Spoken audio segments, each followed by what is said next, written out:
വെറും 10 മിനിറ്റ് വെച്ചിട്ട് നമുക്കൊരു ഈവനിങ് സ്നാക്സ് ഉണ്ടാക്കിയാലോ. അപ്പൊ ഞാനിവിടെ ബ്രെഡ് വെച്ചിട്ടാണ് കേട്ടോ ഈ ഒരു സ്നാക്സ് റെഡിയാക്കി എടുക്കുന്നത്. നമ്മൾ ചായ തിളക്കുമ്പോഴത്തേന് കറി റെഡിയായി എന്നൊക്കെ പറയില്ലേ, അത്രയും എളുപ്പത്തിൽ ഉണ്ടാക്കാൻ പറ്റിയിട്ടുള്ള ഒരു റെസിപ്പിയാണ്. അതുപോലെ തന്നെ ഒരുപാട് ഇൻഗ്രീഡിയൻസ് ഒന്നും വേണ്ട.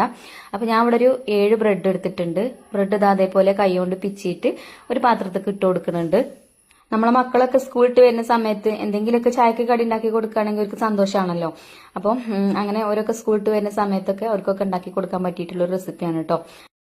അപ്പൊ ഇതാ ബ്രെഡൊക്കെ ഞാൻ ഇവിടെ പൊടിച്ചെടുത്തിട്ടുണ്ട്. ഇനി നമുക്കിതിലേക്ക് ഒരു ചെറിയൊരു സവാള ചെറുതാക്കി കട്ട് ചെയ്തതും കൂടെ ചേർത്ത് കൊടുക്കാം.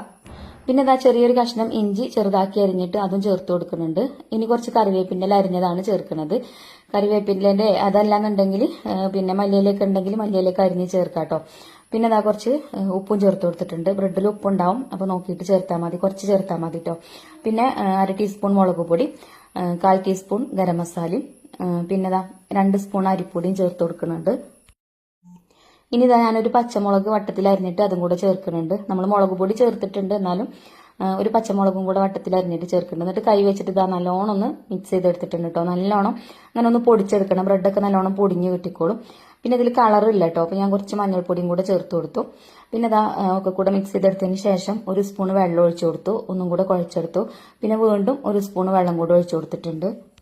ആദ്യം തന്നെ ഒരുപാട് വെള്ളം അങ്ങോട്ട് ഒഴിച്ചു കൊടുത്താൽ വെള്ളം കൂടിപ്പോവും. അപ്പോൾ അതുകൊണ്ട് കുറച്ച് ചേർത്താൽ മതി കേട്ടോ. അപ്പോൾ ഇതാ നമ്മൾ ചപ്പാത്തി മാവിന്റെ രൂപത്തിലാക്കി കുഴച്ച് മാറ്റി വെച്ചിട്ടുണ്ട്. അപ്പോൾ നമ്മൾ റെസ്റ്റ് ചെയ്യാനൊന്നും വെക്കണില്ല കേട്ടോ. ആ ഒരു മാവ് ജസ്റ്റ് ഒന്ന് അടച്ചു വെച്ചതാണ് എണ്ണ ചൂടാവുന്നത് വരെ. ചട്ടിയൊക്കെ അടുപ്പത്ത് വെച്ച് ചട്ടിയൊക്കെ ചൂടായി അതിലേക്ക് ഓയിലൊക്കെ ഒഴിച്ചു കൊടുത്തിട്ടുണ്ട്. ആ ബ്രെഡ് ഒന്നും ഇങ്ങനെ കുതിർന്ന് വരാൻ വേണ്ടിയിട്ടാണ് കേട്ടോ ഒരു 2 മിനിറ്റ് അങ്ങനെ അടച്ചു വെച്ചത്. പിന്നെ ചൂടായ എണ്ണയിലേക്ക് ഇട്ടിട്ട് അതുപോലെ കൈകൊണ്ട് ഇങ്ങനെ നുള്ളിയിട്ട് കൊടുത്താൽ മതി. നിങ്ങൾക്ക് ഏതെങ്കിലുമൊക്കെ ഷേപ്പിലൊക്കെ ആക്കിയിട്ട് ഉണ്ടാക്കണമെങ്കിൽ അങ്ങനെ ഉണ്ടാക്കട്ടോ. ഞാൻ അങ്ങനെ കൈകൊണ്ട് ചെറുതാക്കി നുള്ളി ഇട്ട് കൊടുത്തേക്കാണ്. എന്നിട്ട് തിരിച്ചു മറിച്ചു വിട്ടിട്ട് നമുക്ക് വേവിച്ചെടുക്കാം. പെട്ടെന്ന് തന്നെ വെന്ത് കിട്ടും.